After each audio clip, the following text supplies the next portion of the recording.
For thousands of years, wars were won and lost by the sword. Swords help shape history, and although those days are gone, swords are not. Today, modern artisans craft historical replicas, and they go to the hilt to get the details just right.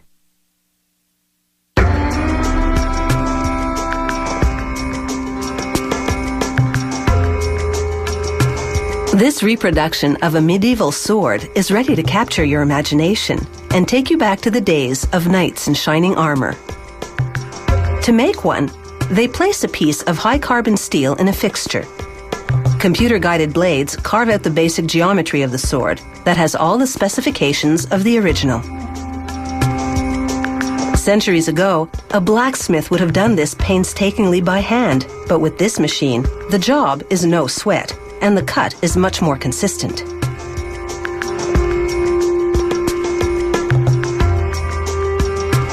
After about an hour of carving, they have a nicely tapered sword blank.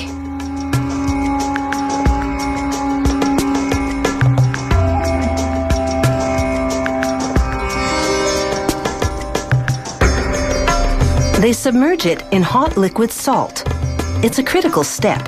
It softens the steel to eliminate stresses created by the carving. Next, they plunge the blade into containers of cool liquid in a process called quenching. It immediately hardens the edges of the sword, but the center cools more slowly. This allows the blade to retain flexibility, which will give the sword that springy quality. Using a belt grinder, they fine-tune the geometry of the blade and sharpen the edges. After that, it's sharp enough to slice paper to shreds. To test the blade's strength, they smite a metal barrel with it. Incredibly, it doesn't chip. They pump wax into molds to make historically accurate copies of the hilt parts, like the pommel, which is the counterweight at the end of the hilt, and the guard that separates the blade from the handle. They use the wax copies to cast the parts in metal. Then they grind and polish the cast metal pieces. They smooth away the rough edges on this sword guard and hone its profile. Grinding the pommel is a challenge because it has more curves and angles. One mistake, and the pommel could end up lopsided, which means it wouldn't be very effective as a counterweight.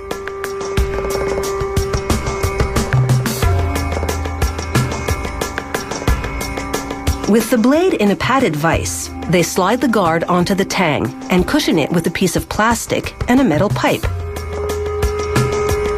Then they pound it into position with a sledgehammer.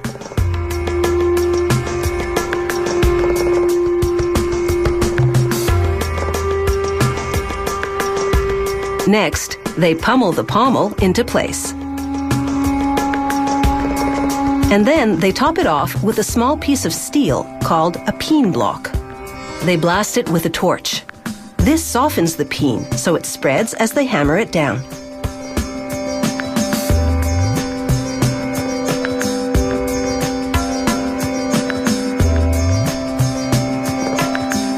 They apply epoxy to the wood grips and spread more epoxy on the handle of the sword. Then clamp the grips onto either side of it.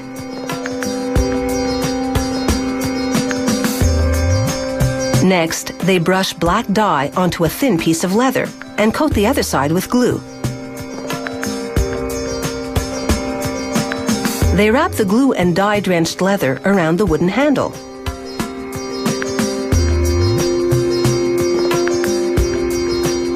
They bind it with cord to compress the leather wrap while it dries.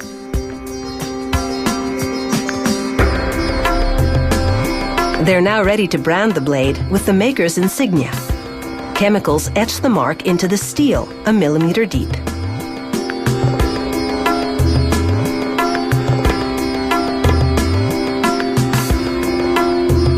And now you have a replica that's true to the medieval original.